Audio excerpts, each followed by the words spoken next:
صلی وسلم دائما ابدا على حبيبك خير الخلق كلهم ورحمة الله وبركاته.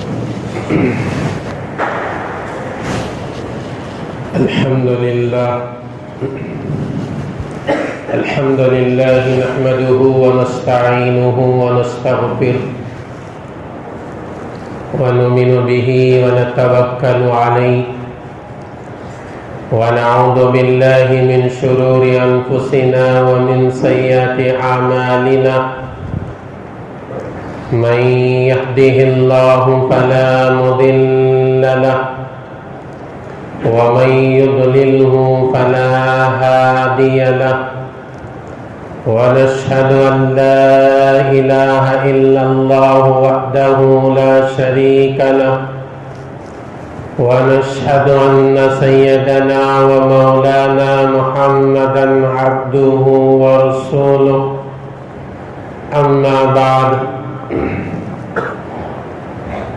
قال الله تبارك وتعالى في القرآن المجيد والفرقان الحميد: أعوذ بالله من الشيطان الرجيم. بسم الله الرحمن الرحيم. وأقيموا الصلاة وآتوا الزكاة وأقرضوا الله قرضا حسنا وما تقدموا لأنفسكم من خير تجدوه عند الله هو خيرا وأعظم أجرا واستغفر الله إن الله غفور رحيم. وقال النبي صلى الله عليه وسلم: أدوا زكاة أموالكم، أو كما قال عليه الصلاة والسلام. صدق الله مولانا العظيم. رب اشرح لي صدري ويسر لي أمري واحلل عقدة من لساني يفقهوا قولي.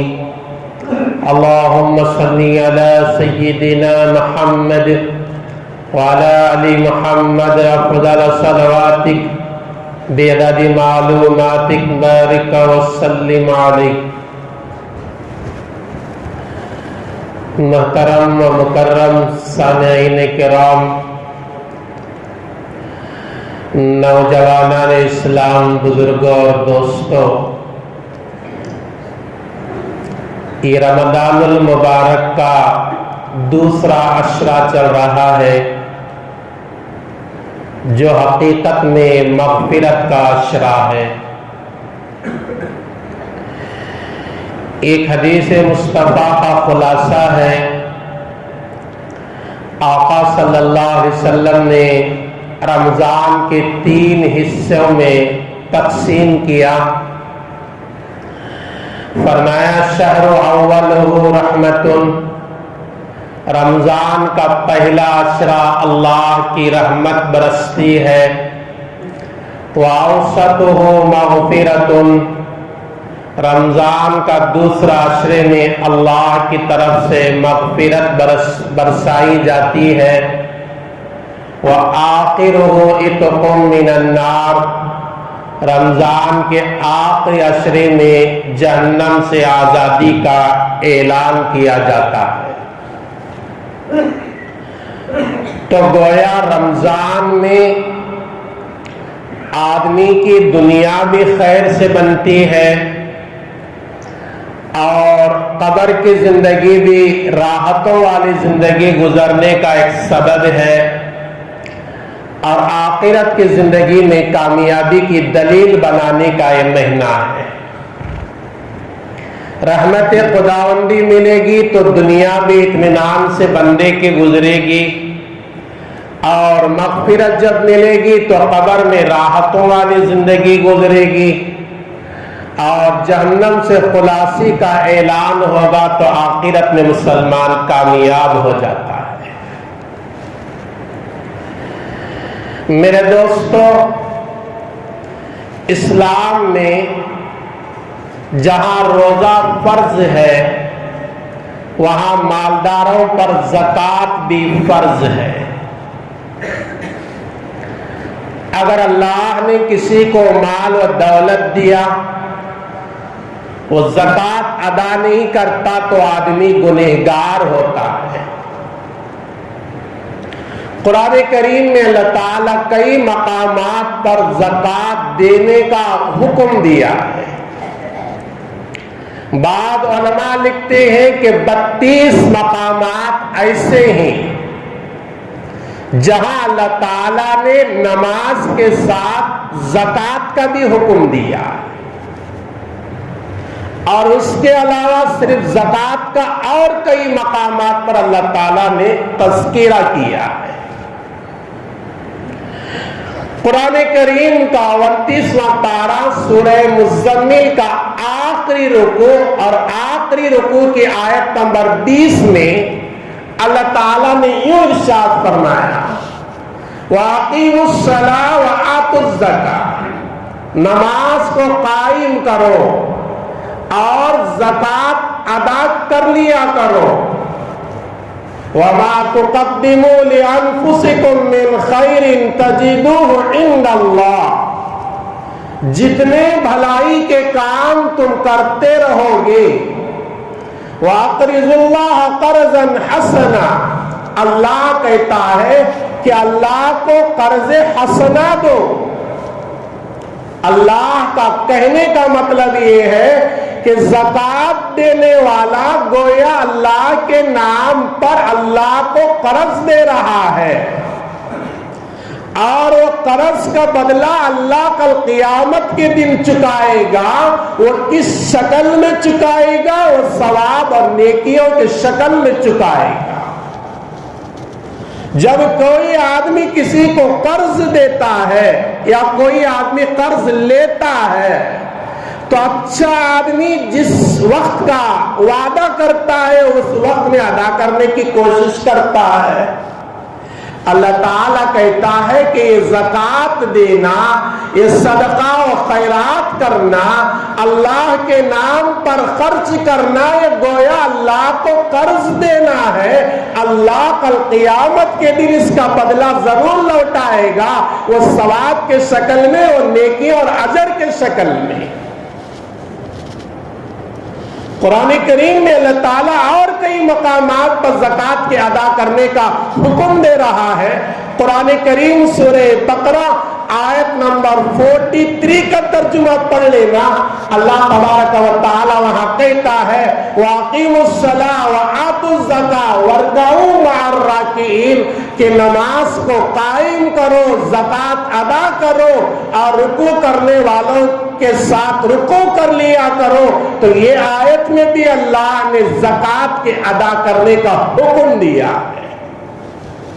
اور چلیے قرآن کریم میں سورہ بقرہ آیت نمبر 80 پر 3 میں اللہ تعالیٰ نے بنی اسرائیل سے جن چیزوں کا وعدہ کیا تھا اور جن چیزوں کو بنی اسرائیل پر اللہ نے فرض قرار دیا تھا ان کا تذکرہ کرتے ہوئے اللہ تعالیٰ کہتا ہے، ہم نے بنی اسرائیل پر زکات کو ضروری قرار دیا تھا۔ جس طرح روزے ہمارے اوپر فرض ہے، اسی طرح یہ زکات بھی مالداروں پر فرض ہے۔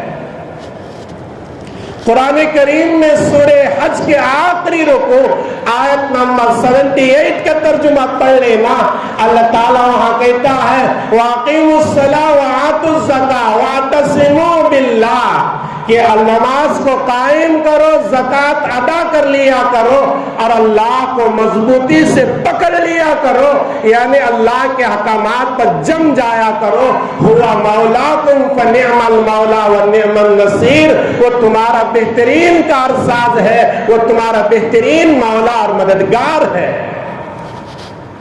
ان آیتوں میں اللہ تعالیٰ زکات کو دینے کا حکم دے رہا ہے، اور زکات نہ دو گے تو کیا عذاب ملے گا وہ بھی اللہ نے قرآن کریم میں ذکر کیا ہے۔ قرآن کریم کا 10واں پارہ سورہ توبہ آیت نمبر 35 کا ترجمہ پڑھ لینا۔ وہاں آدمی کے آنکھوں سے آنسو جاری ہو جاتے ہیں اور بدن کے بال رونگٹے کھڑے ہو جاتے ہیں۔ اللہ تعالیٰ کہتا ہے سورہ توبہ آیت نمبر 35 میں والذین یکنزون الذهب والفضة ولا ينفقونها في سبيل الله فبشرهم بعذاب علیم، جو لوگ سونے چاندی کو جمع کرتے ہیں اور اس کو اللہ کے نام پر خرچ نہیں کرتے، یعنی اس کی زکوٰۃ ادا نہیں کرتے، اے میرے محبوب صلی اللہ علیہ وسلم آپ ایسے لوگوں کو دردناک عذاب کی خوشخبری سنا دو، ان لوگوں کو جہنم میں عذاب ہونے والا ہے۔ وہ کیسے عذاب ہونے والا ہے؟ اس کے بعد کے والے حصے میں اللہ تعالیٰ کہتا ہے والذین یکنزون الذهب والفضة ولا ينفقونها في سبيل الله فبشرهم بعذاب علیم یوم یحمى عليها في نار جہنم فتكوى بها جباههم وجنوبهم وظهورهم۔ اللہ کہتا ہے جن کو اللہ نے سونے چاندی کا مالک بنایا، جو صاحب نصاب ہیں، وہ زکوٰۃ ادا نہیں کرتے، اللہ کہتا ہے ان سونے چاندی کو، ان زیورات کو، ان روپوں کے سکوں کو اللہ تعالیٰ کل قیامت کے دن ایک شکل دے گا اور ان کو جہنم کے انگار میں گرم کر دیا جائے گا، اور ان مالداروں کے پیشانی کو داغ دے دیا جائے گا، داغا جائے گا، اور مالداروں کے پہلوں کو داغا جائے گا، اور مالداروں کے پیٹوں کو داغا جائے گا۔ کیوں؟ حضرات مفسرین کہتے ہیں جب مال خرچ کرنے کا وقت آتا ہے، بخیل آدمی کے دل میں مال خرچ کرنے کا جذبہ نہیں آتا، سب سے پہلے اس کے پیشانی پر بل آتے ہیں، اس لیے اللہ نے کہا کہ اس کے پیشانی کو داغ دیا جائے گا۔ اور جب آدمی کوئی مانگنے کے لیے آتا ہے، سب سے پہلے پیشانی پر بل آتے ہیں، کہتا ہے یہ میرا مال ہے، میں نے اپنی محنتوں سے کمایا، میں نے اپنی ڈگری کے بلبوتے پر کمایا، میں نے اپنی جوانی کو قربان کر کے کمایا۔ یہ کیسے لوگ ہیں زکوٰۃ مانگنے کے لیے آ گئے، صدقہ و خیرات مانگنے کے لیے آ گئے، اور یہ کیسے لوگ ہیں میرے دربار پر آئے ہیں، میرے دروازے میں آئے ہیں، تو سب سے پہلے پیشانی پر بل آتا ہے، اس لیے پیشانی کو پہلا داغ دیا جائے گا۔ جب مانگنے والا آتا ہے جس کا دینے کا ارادہ نہیں، وہ منہ موڑ کر جاتا ہے، تو دوسرے نمبر پر اس کے بازو کو داغا جائے گا، اس کے پھسلیوں کو داغا جائے گا۔ جب مکمل طور پر منہ پھیر کر جاتا ہے تو پیٹھ دکھا کر جاتا ہے، اس لیے اس کے پیٹھ کو بھی داغ دیا جائے گا۔ اس لیے میرے دوستو، قرآن میں زکوٰۃ ادا کرنے کا بھی حکم اللہ نے پیار سے دیا۔ دیکھو زکوٰۃ ادا کرو، اور جو لوگ پیار والی بات نہیں سنتے، اچھے انداز سے نہیں سنتے، ان کو اللہ نے تنبیہ کے طور پر سمجھایا، دیکھو اگر تم زکوٰۃ ادا نہیں کرو گے تو یہی مال کو جہنم کے آگ میں تپا کر دیا جائے گا، اس کو جہنم کے آگ میں گرم کر دیا جائے گا، اور تم کو اس سے داغدار کر دیا جائے گا، اور اس کے ذریعے سے تم کو عذاب دیا جائے گا۔ تو اور حدیثوں میں دیکھیے حضور اکرم صلی اللہ علیہ وسلم کے صحابی حضرت ابو ہریرہ رضی اللہ تعالی عنہ فرماتے ہیں، صحیح بخاری کے اندر بھی ہے اور صحیح مسلم کے اندر بھی ہے، اللہ کے نبی صلی اللہ علیہ وسلم نے فرمایا من آتاہ اللہ مالا فلم یؤدی زکاتہ، جس بندے کو اللہ نے مال دیا وہ اپنے مال کا زکوٰۃ ادا نہیں کرتا، فمثل لہ شجاعا اقرا، تو مال کو کل قیامت کے میدان میں اللہ تعالیٰ ایک سانپ کے شکل بنا دیا جائے گا۔ وہ سانپ کیسا ہوگا؟ شجاعا اقرا لہ زبیبتان، آگے اللہ کے نبی نے فرمایا وہ اتنا بوڑھا ہوگا، اتنا زہریلا ہوگا، اس کے سر کے اوپر کا چمڑا نکل جاتا ہے۔ محدثین فرماتے ہیں سانپ کی عمر جتنی زیادہ ہوتی جاتی ہے اس میں اتنا زہر بھر لیا جاتا ہے، اور اس کے سر کے بال یعنی چمڑا نکلتے رہتا ہے۔ اللہ کے نبی نے فرمایا، صحیح بخاری اور مسلم کا میں نے حوالہ دیا، میرے نبی نے فرمایا لوگوں اللہ نے تمہیں مال دیا ہے، تم نے 100